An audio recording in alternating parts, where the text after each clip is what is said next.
Hello student, मैं शुभम सिंह और आप देख रहे हैं केमिस्ट्री गुरुदेव जी चैनल। चलिए आज हम लोग अपने लेक्चर के अगले कंटेंट पे बढ़ते हैं। हम लोग केमिकल बॉन्डिंग चैप्टर के चैप्टर नंबर 4 की स्टडी कर रहे थे, जिसमें हम लोगों ने पिछले क्लासेस तक वैलेंस बॉन्ड थ्योरी पढ़ लिया है। तो जिन बच्चों ने अभी तक भी वैलेंस बॉन्ड थ्योरी यानी पीछे के लेक्चर्स को कंप्लीट नहीं किए, वो चैनल पे विजिट करके इस चैप्टर के पुराने लेक्चर्स को कंप्लीट कर लें, ठीक है, सो दैट उनको कोई आगे प्रॉब्लम ना हो और आगे की चीज़ें जो भी पढ़ाई या बताई जा रही हैं वो अच्छे से उनको समझ में आए। ठीक है, तो आज की हमारी जो टॉपिक है वो है हाइब्रिडाइजेशन। तो देखिए आज हमको पढ़ना है हाइब्रिडाइजेशन। हाइब्रिडाइजेशन क्या होता है और कैसे होता है, इस चीज़ को आज की क्लास में हम लोग सीखने वाले। बच्चों हाइब्रिडाइजेशन बहुत ज़्यादा इंपॉर्टेंट है।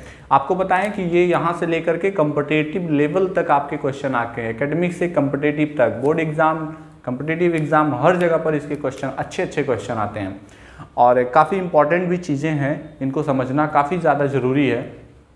तो हाइब्रिडाइजेशन क्या होता है और कैसे होता है, इन चीज़ों को हम वन बाय वन करके अच्छे से इसमें समझ सकेंगे। ठीक है, चलिए आइए हम थोड़ी सी एक पुरानी बातों को पकड़ के चलते हैं। चलिए हमारे पास कुछ एलिमेंट है, जैसे मैं ले लेता हूँ बेरिलियम, बोरॉन एंड कार्बन। ठीक, हम अभी पुरानी नॉलेज पे बात करने वाले हैं। तो हमारे पास 3 एलिमेंट हो गए, बेरिलियम, बोरॉन और कार्बन।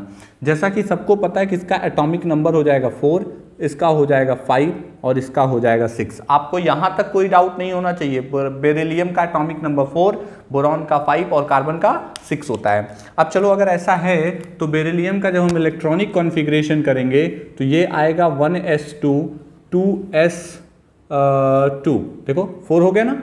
अच्छा 2s2 के साथ हम सेकेंड सेल में हैं, तो सेकेंड सेल में p ऑर्बिटल भी होते हैं और p के पास 3 ऑर्बिटल होते हैं। तो मैं लिख सकता हूँ 2px 2py एंड 2pz।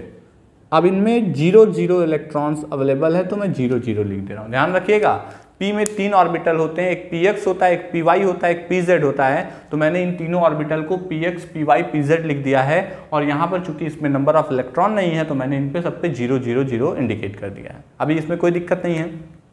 चलिए अब ऐसे अगर हम बात करते हैं बोरॉन में, तो इसका एटॉमिक नंबर 5 है, तो 1s2 2s2 एंड 2p1 में एक गया। अब इसको 2px मान लो, फिर भी 2py एंड 2pz में 0 इलेक्ट्रॉन्स अवेलेबल है। ठीक, फिर आगे चलते हैं 6 में, तो 1s2 2s2 2px1 2py1 and 2pz0 ये है। ठीक, अब यहां से देखें तो आपको नंबर ऑफ अनपेयर्ड इलेक्ट्रॉन कितने मिल रहे हैं। Number of unpaired electron, number of unpaired electron आपको मिलेंगे 0। कोई नहीं है, चलो इसमें बताओ। यहां आपको नंबर ऑफ अनपेयर्ड इलेक्ट्रॉन मिल जाएंगे 1 और यहां बताओ, यहाँ नंबर ऑफ अनपेयर्ड इलेक्ट्रॉन आपको कितने मिल जाएंगे बेटा, 2। इतनी बात तो आपको समझ में आई गई होगी कि इसमें कितने नंबर में अनपेयर्ड इलेक्ट्रॉन है। इसमें आपको 0 मिल रहे हैं, इसमें आपको 1 मिल रहा है, इसमें आपको 2 मिल रहा है। तो यहाँ पे 2 अनपेयर्ड, यहाँ पे 1 अनपेयर्ड, यहाँ पर 0 अनपेयर्ड इलेक्ट्रॉन दिखाई दे रहे हैं। अब क्या समझना है कि इसमें 2 है, इसका मतलब कोवैलेंसी कितनी होगी। भाई देखो आपको पहले ही पढ़ा दिया हूं कि कोई भी एलिमेंट उतने ही नंबर में कोवैलेंट बॉन्ड का फॉर्मेशन करता है, कोई भी एलिमेंट उतने ही नंबर में कोवैलेंट बॉन्ड का फॉर्मेशन करता है जितना उसके पास नंबर ऑफ अनपेयर्ड इलेक्ट्रॉन होते हो। किसी भी एलिमेंट में उतने ही number of covalent bond formed होते हैं जितना कि उसके पास नंबर ऑफ अनपेयर्ड इलेक्ट्रॉन होता हो। तो कितने अनपेयर्ड इलेक्ट्रॉन हैं, ऑल इलेक्ट्रॉन पेयर्ड हैं। इसका मतलब यहां पर समझो नंबर ऑफ वैलेंसी कितनी हो गई, इसकी जो वैलेंसी हो गई वो हो गई 0। इसकी वैलेंसी बताओ, अगर एक अनपेयर्ड दिख रहा है तो वैलेंसी हो गई 1। इसकी वैलेंसी बताओ, इसकी वैलेंसी हो जाएगी आपकी 2। अब लेकिन प्रॉब्लम क्या है कि हम जो वैलेंसी इसकी यहाँ से देख रहे हैं वो तो इतनी आ रही है, लेकिन एक्चुअली इसकी वैलेंसी होती कितनी है? इसकी वैलेंसी जो होती है वो वैलेंसी होती है 2। इसकी वैलेंसी कितनी होती है? इसकी जो वैलेंसी होती है वो होती है 3, और इसकी वैलेंसी कितनी होती है? इसकी वैलेंसी जो होती है वो होती है 4। अब आपको यहाँ समझना ये है कि ये वाली वैलेंसी सही है लेकिन ये गलत है, ये सही है ये गलत है, ये सही है ये गलत है। तो अगर हम इस केस को लेकर के चलें तब तो एक प्रॉब्लम आने वाली है। प्रॉब्लम क्या आने वाली है? हमने वेस्पर थ्योरी में पढ़ा था कि कोई भी एलिमेंट उतने ही कोवेलेंट बॉन्ड का फॉर्मेशन करता है जितना कि उसके पास नंबर ऑफ अनपेयर्ड इलेक्ट्रॉन हो। अब जब इसके पास अनपेयर्ड इलेक्ट्रॉन है ही नहीं तो ये कोवेलेंट बॉन्ड का फॉर्मेशन करेगा तो करेगा कैसे? इसका मतलब ये कोवेलेंट बॉन्ड का फॉर्मेशन नहीं कर सकता। ये 1 कर सकता है, ये 2 कर सकता है, लेकिन करते ऐसे हमने सबने पढ़ा। इसका एग्जाम्पल आप देख लो, कार्बन का एग्जाम्पल CH4, एक कार्बन से 4 हाइड्रोजन लगे हैं। बोरॉन का सब लोग को पता है BH3 होता है, BF3 होता है, BCl3 होता है। बेरिलियम का याद है BeCl2 होता है। तो जो मैं बता रहा हूँ ये एग्जाम्पल्स हमने ऑलरेडी देखे हैं, इनके ये एग्जाम्पल देखे हैं, लेकिन जो इस 1 और 0 और 2 की बात कर रहा है ये हमने नहीं देखे हैं। इसका मतलब ये हुआ कि इसका जो इलेक्ट्रॉन है वो यहाँ से एक्साइटेड होकर के यहाँ जा रहा होगा, इसका इलेक्ट्रॉन एक्साइटेड होकर यहाँ से यहाँ जा रहा होगा, और इसका इलेक्ट्रॉन एक्साइटेड होकर यहाँ से यहाँ जा रहा होगा। मतलब कि इलेक्ट्रॉनों का एक्साइटमेंट शुरू हो रहा है। तो हम ऑलरेडी आपको ये बात बता चुके हैं कि ये ग्राउंड स्टेट कंडीशन है जब ये एक्साइटेड स्टेट में जाता है। अब देखो एक्साइटेड स्टेट में क्या कैसे जाएगा। ये बेरिलियम है, ध्यान दीजिएगा, ये कौन है? Beryllium, atomic number 4। ये आपके ऑर्बिटल्स हैं इसके, ठीक। तो इसमें 2 इलेक्ट्रॉन है और इसमें 2 इलेक्ट्रॉन है और ये खाली हैं। अब ये है क्या? ये तो px है आपका, py है, pz है, ये 2s है और ये 1s है। अब क्या होता है जब इसको एनर्जी दी जाती है, क्या देते हैं? ध्यान से देखिएगा, एनर्जी देते हैं। एनर्जी दी जाती है तो यही इलेक्ट्रॉन एक्साइटेड होकर के कैसे बना देता है? यहाँ एक, यहाँ एक, ये हो गया 2s, 2px, 2py, 2pz। अभी देखो कि जो x वाला इलेक्ट्रॉन था वो एक्साइटेड होके 2s वाला ये px में चला गया, यानी अभी इसमें कितने इलेक्ट्रॉन हो गए? 2 इलेक्ट्रॉन हो गए। तो बोलो इलेक्ट्रॉनों का एक्साइटेशन हुआ या नहीं हुआ? इलेक्ट्रॉनों का क्या हो रहा है? एक्साइटेशन हो रहा है। और ये कब होगा? जब हम बाहर से इसको क्या देंगे? एनर्जी देंगे। इसका मतलब इलेक्ट्रॉन को उसके नॉर्मल कंडीशन से एक्साइटेड स्टेट में ले जाने के लिए हमको बाहर से क्या देनी पड़ेगी? एनर्जी देनी होगी। और अगर हम बाहर से उसे एनर्जी नहीं देंगे तो वो इलेक्ट्रॉन उसके एक्साइटेड स्टेट में नहीं जाएगा। ये बात तो समझ में आ गई होगी। यानी अगर आपको उसके इलेक्ट्रॉन को एक्साइटेड स्टेट में ले जाना है तो आपको उसे बाहर से क्या देनी होगी? एनर्जी देनी होगी। तो ये तो कुछ बेसिक फंडा है जो आपको समझ में आया कि नहीं आया। अभी इसमें बहुत इंपॉर्टेंट पॉइंट समझाने वाला हूं, अभी आप टेंशन ना लीजिए। पहले इतनी बात समझ में आई कि नहीं आई? अब यहां से हमको ये समझ में आ रहा है कि बेरिलियम के पास एक s ऑर्बिटल हो गया जो बॉन्ड फॉर्मेशन करेगा और एक p ऑर्बिटल हो गया जो बॉन्ड फॉर्मेशन करेगा। तो फिलहाल अभी हम इसी एग्जांपल को पकड़ के कंटिन्यू होके आगे बढ़ते हैं। तो इतना कॉपी करिए, फिर हम लोग आगे चलते हैं। जल्दी इसको कॉपी करिए। चलिए देखिए, अब हम क्या करते हैं कि अगर हम बात करते हैं तो अब बेटा ध्यान से समझना, यानी यहां पर हमारे पास जब हम बेरिलियम की बात कर रहे हैं तो बेरिलियम के पास क्या है? एक तो s ऑर्बिटल है, दिमाग लगाना, और दूसरा उसके पास p ऑर्बिटल है। अब आपको पता है कि मैं ऑलरेडी बता चुका आपको, p का शेप डंबल होता है। कैसा शेप होता है? डंबल होता है, डंबल शेप होता है।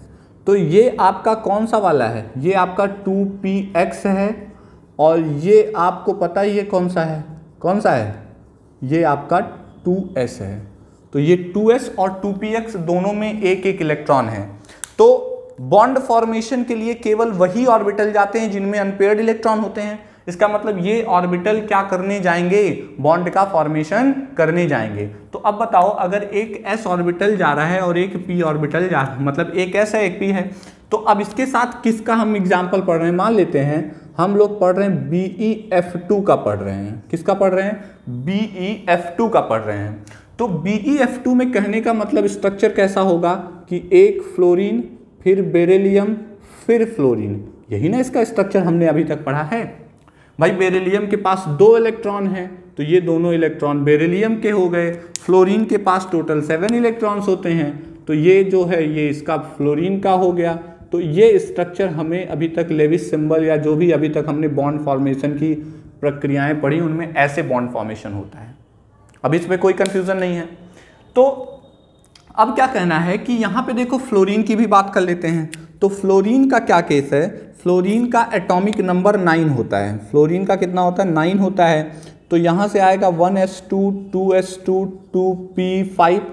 अब देखो 2s तो भरा है, ये भरा है, इसकी बात कर लेते हैं।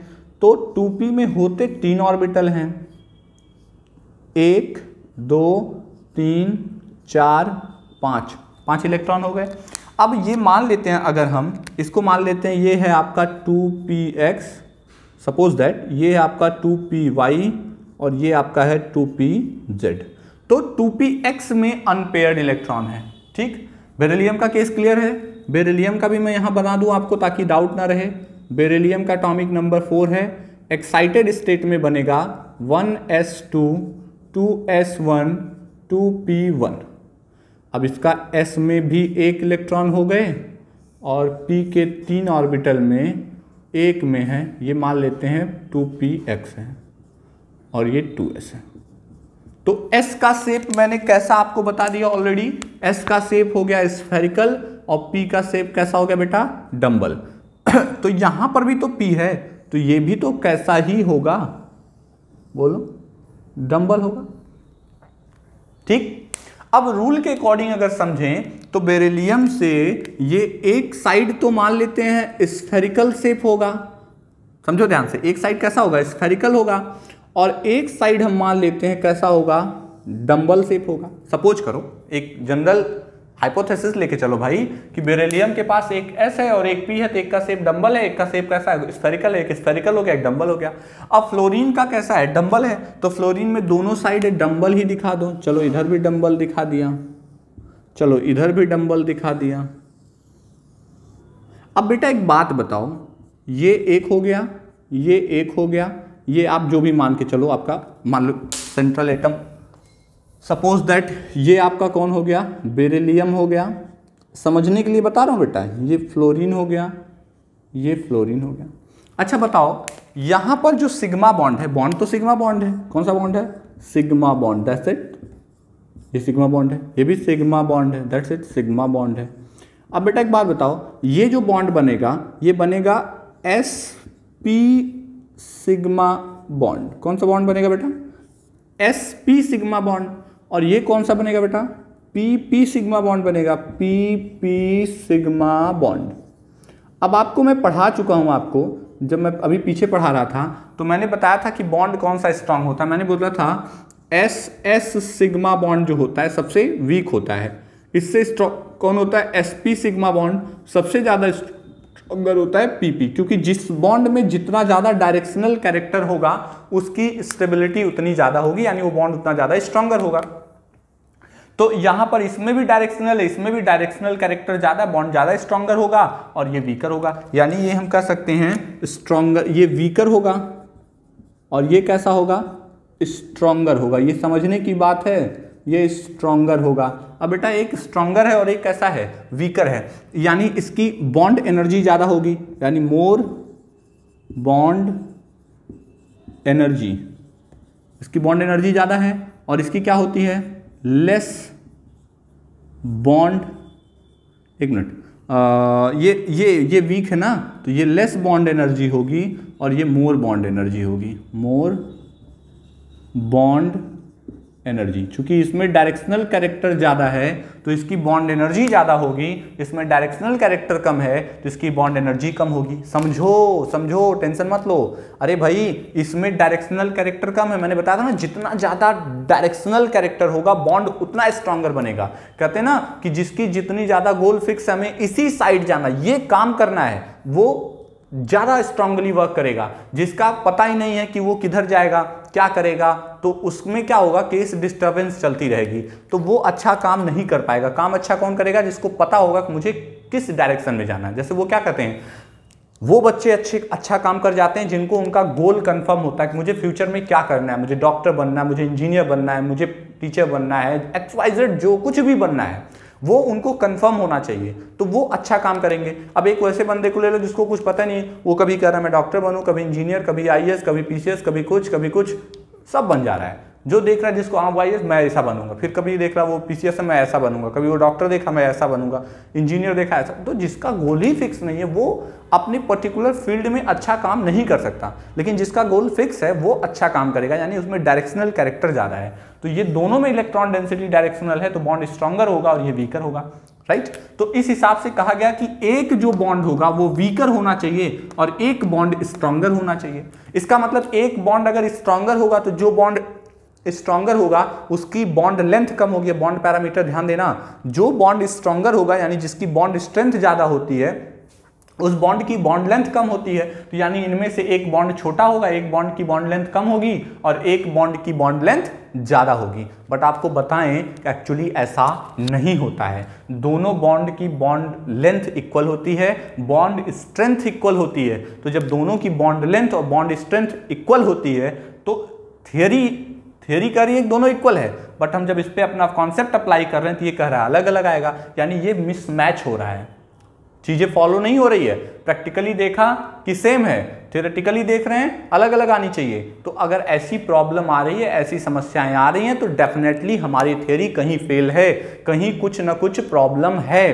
तो इसी समस्या को सॉर्ट करने के लिए, प्रॉब्लम सॉल्व करने के लिए किसका जनरेशन हुआ, हाइब्रिडाइजेशन का कॉन्सेप्ट का जनरेशन हुआ। और इस थियरी से हम समझ सकते हैं कि क्यों इनके बॉन्ड लेंथ इक्वल है, बॉन्ड स्ट्रेंथ इक्वल है, जबकि कहानी तो कुछ और ही कह रही है। तो अब आपको ये अभी तक मैंने समझाया कि हाइब्रिडाइजेशन की हमें जरूरत क्यों पड़ी, क्यों हम हाइब्रिडाइजेशन पढ़ रहे हैं। देखो बेटा होता क्या ना, ठीक है हम पढ़ाते जा रहे हैं बेटा, आप देखो हाइब्रिडाइजेशन आ गया, फिर क्या गया, रिजोनेंस आ गया, फिर क्या डाइपोल मोमेंट आ गया, फिर बॉन्ड पैरामीटर आ गया, ठीक है पढ़ते जाओ। लेकिन साइंस में तभी आप अच्छे से उस चीजों को समझ पाओगे जब आप उसकी रिक्वायरमेंट, उसकी नेसेसिटी समझ पाओगे। कोई भी टॉपिक पढ़ने से पहले आपको यह जानना बहुत जरूरी होता है कि इस टॉपिक की हमें जरूरत क्या पड़ गई, हम क्यों इसको पढ़ रहे हैं, ऐसी क्या प्रॉब्लम पीछे आ गई, ऐसी कौन सी समस्याएं आई जिसकी वजह से हमें इस टॉपिक को पढ़ना पड़ा। तो फर्स्ट ऑफ ऑल आपके दिमाग में ये क्वेश्चन जरूर आना चाहिए। जब आपके दिमाग में इस क्वेश्चन का आंसर आपको मिल जाएगा तब आपको ये चीजें समझ में आएंगी। तो उम्मीद है आपको समझ में आ गया होगा कि आखिर में प्रॉब्लम क्या है, क्यों हमको इस थ्योरी की जरूरत पड़ी। अब जिन बच्चों को समझ में आ गया दैट्स गुड, जिनको समझ में अभी तक की बात नहीं आई वो एक बार लेक्चर को फिर से रिमाइंड करके फिर से एक बार देखें, उनको क्लियर हो जाएगा, ठीक है। तो अब हमको समझ में आ गया कि हमें हाइब्रिडाइजेशन की जरूरत क्यों पड़ी। तो अब सुनिए हाइब्रिडाइजेशन क्या कहता है और कैसे हाइब्रिडाइजेशन को हमको सीखना है। तो हाइब्रिडाइजेशन ने क्या कहा, पहले तो आप इसमें से कुछ कॉपी करना चाहते हो कॉपी कर लो, फिर हम लोग आगे बढ़ते हैं, ठीक है। कॉपी करिए। चलो उम्मीद है आपको ये समझ में आ गया कि हाइब्रिडाइजेशन की जरूरत क्यों पड़ी। अब देखिए हाइब्रिडाइजेशन में क्या होता है कि कहा क्या गया, हाइब्रिडाइजेशन ने कहा कि कोई भी दो चीजें हमारे पास होती हैं, एक एटॉमिक ऑर्बिटल होता है और एक मॉलिक्यूलर ऑर्बिटल होता है। एक क्या होता है, एटॉमिक ऑर्बिटल होता है और एक क्या होता है, मॉलिक्यूलर ऑर्बिटल होता है। देखो सारा मैटर एनर्जी का है बेटा, समझिएगा। अगर क्या होता है, दो चीजें होती हैं, आप कोई भी काम करते हो तो आप क्या चाहते हो, सिर्फ आप एनर्जी दो। मेरी एनर्जी लॉस हुए जा रही है। अब मैं आपको यहां सिर्फ पढ़ाया जा रहा हूं। तो अगर सिर्फ मैं पढ़ा रहा हूं यानी मेरी एनर्जी लॉस हो रही है। ध्यान समझिएगा, मैं आपको पढ़ा रहा हूं मतलब मेरी एनर्जी लॉस हो रही है, रिटर्न में कुछ मुझे चाहिए। अगर वो रिटर्न वाला कंपनसेट ना हो, मतलब मुझे ऐसा महसूस हो, ऐसा फील हो कि मेरी जो एनर्जी लग रही है वो बहुत ज्यादा लग रही है और जो मुझे रिफ्लेक्ट में एनर्जी मिल रही है वो कम मिल रही है, यानी कंपनसेट नहीं हो रही एनर्जी, मेरी एनर्जी ज़्यादा उधर से एनर्जी कम, तो क्या करूँगा, मैं काम करना बंद कर दूंगा, मैं यहाँ पे पढ़ाना बंद कर दूंगा। कोई टीचर स्कूल में पढ़ा रहा है, उसे लग रहा है कि वो मेहनत ज़्यादा कर रहा है, उसको अमाउंट कम मिल रहा है, वो वहाँ काम करना बंद कर देगा। कोई स्टूडेंट है, उसे लग रहा है कि स्कूल में फीस ज़्यादा दे रहे हैं और वहाँ पे हमें रिजल्टेंट में पढ़ाई में कम मिल रहा है, वो फीस देना बंद कर देगा। कहने का सेंस क्या हुआ, कहने का सेंस हुआ कि हम जब भी कोई काम करते हैं तो वो डुअल मूड का होता है, एक इधर से एनर्जी रिलीज होती है, एक इधर से एनर्जी रिलीज होती है। जब दोनों एनर्जियाँ इक्वल हो जाती हैं, बराबर हो जाती हैं, तो स्टेबिलिटी आ जाती है। अगर वो कंपनसेट नहीं हुई, मिनिमाइज नहीं हुई, बैलेंस नहीं हुई, तो स्टेबिलिटी नहीं आती है। तो देखो, जब भी कोई एटम अपने इलेक्ट्रॉन को एक्साइटेड करके, ध्यान सुनिएगा, जब भी कोई एलिमेंट अपने इलेक्ट्रॉन को एक्साइटेड करके अनपेयर्ड करता है तो उसे एनर्जी की रिक्वायरमेंट होती है। और जब कोई दूसरा एलिमेंट उस एटम के ऑर्बिटल से बॉन्ड फॉर्मेशन करता है, ध्यान समझिएगा, बॉन्ड फॉर्मेशन करता है तो वहां से एनर्जी रिलीज होती है। तो एक्साइटेशन के समय एनर्जी एब्जॉर्ब हुई और जब बॉन्ड फॉर्मेशन हो रहा है तो रिलीज हो रही है। तो जो एब्जॉर्ब हुई और जो रिलीज हुई, अगर ये बराबर होती हैं तो बॉन्ड स्ट्रॉन्गर होता है। अब एब्जॉर्ब ज्यादा हो गई, रिलीज कम हुई, बॉन्ड अनस्टेबल होगा। एब्जॉर्ब ज्यादा हुई, रिलीज कम हुई तो अनस्टेबल होगा। एब्जॉर्ब कम हुई, रिलीज ज्यादा हुई तो भी अनस्टेबल होगा। तो एनर्जी का कंपनसेट होना बहुत जरूरी होता है। तो देखिए, अब हाइब्रिडाइजेशन कहता क्या है? हाइब्रिडाइजेशन कहता है कि when two atomic orbitals are intermixed to each other, when two atomic orbitals are intermixed to each other and they with a same energy level। intermix का मतलब क्या हो रहा है? मिल जाना, आपस में मिल गए। दो या दो से ज़्यादा एटॉमिक ऑर्बिटल जब आपस में मिलते हैं और उनकी एनर्जी सेम होनी चाहिए या लगभग सेम होनी चाहिए, when two same or nearly same energy level atomic orbital are intermixed to each other, then they form same energy level new orbital. These orbital is called hybridized orbital and the phenomena is called hybridization। मैं एक बार फिर से बोल रहा हूं, आप definition को copy कर लीजिएगा, काफी इंपॉर्टेंट डेफिनेशन है, सुनिएगा ध्यान से और लिखिएगा भी। when two or more than two atomic orbitals are intermixed to each other, then they formed same energy level, equal number of new orbital, same energy level, equal number of new orbital. These orbital is called hybridized orbital and the phenomena is called hybridization। उम्मीद आप समझ में आया होगा कि जब कोई दो एटॉमिक ऑर्बिटल आपस में एक दूसरे से इंटरमिक्स करते हैं तो उतने ही नंबर में नए ऑर्बिटल का क्या करते हैं? फॉर्मेशन करते हैं। जब इंटरमिक्स होते हैं तो उनकी एनर्जी सेम या लगभग सेम होगी, लेकिन हाइब्रिडाइज होने के बाद, इंटरमिक्स होने के बाद जो ऑर्बिटल बनते हैं उनकी एनर्जी परफेक्टली सेम होती है, ठीक है, और उतने ही नंबर में होती है। इंटरमिक्सिंग से पहले उनका शेप अलग अलग हो सकता है, लेकिन इंटरमिक्सिंग के बाद जो शेप आएगा वो फिक्स शेप होगा, यानी सारे ऑर्बिटल का शेप एक जैसा होगा, अलग अलग शेप नहीं होगा। इंटरमिक्सिंग से पहले एस स्फेरिकल है, पी का डंबल है। अब मान लो एक एस ऑर्बिटल और एक पी ऑर्बिटल मिक्स हुआ, एक एस ऑर्बिटल और एक पी ऑर्बिटल मिक्स हुआ, तो बताओ अगर एक एक है तो यानी दोनों के 50-50% मिल रहे हैं। अगर दोनों के 50-50% मिल रहे हैं तो 100 का 50% यानी आधा आधा, तो एक एस एक पी यानी कौन सा हाइब्रिडाइज्ड ऑर्बिटल बन रहा है? sp बन रहा है। जो ऑर्बिटल बनेगा उसमें s भी 50% है, p भी 50% है, तो नाम दिया गया sp हाइब्रिडाइज्ड ऑर्बिटल। अब वो स्फेरिकल नहीं होगा, वो डंबल नहीं होगा, उसका शेप अलग हो जाएगा। अब अगर यहीं पर एक s और दो p मिल जाए तो अब 33.33% रेशियो आने लगा, तो एक s दो p तो हाइब्रिडाइजेशन हो जाएगा sp2 हाइब्रिडाइजेशन, और जो ऑर्बिटल बनेगा उस ऑर्बिटल का नाम हो जाएगा sp2 हाइब्रिडाइज्ड ऑर्बिटल। ऐसे ही 3 पे sp3, अब डी आने लगेगा sp3d, फिर अगर 2 डी आ गए तो sp3d2, 3 आ गए sp3d3, ऐसे sd होता है, sd2, sd3। तो हाइब्रिडाइजेशन के बहुत वैरायटीज होती हैं। तो ये सारी बातें हमको फिर हम सीख लेंगे। तो आज की जो कहानी है हाइब्रिडाइजेशन की क्या रिक्वायरमेंट थी, क्यों थी, ये आपको समझ में आ गया। अभी हम लोग अगले इसी के हाइब्रिडाइजेशन पार्ट 2 में हम लोग सीखेंगे हाइब्रिडाइजेशन कैसे होता है। ठीक है, तो इसको इतनी चीज़ों को अच्छे से रिकॉल कर लीजिए, रिवाइज कर लीजिए। हाइब्रिडाइजेशन के पार्ट लेक्चर 2 में हम लोग फिर सीखेंगे कि कैसे हाइब्रिडाइजेशन होता है। ठीक है, थैंक यू।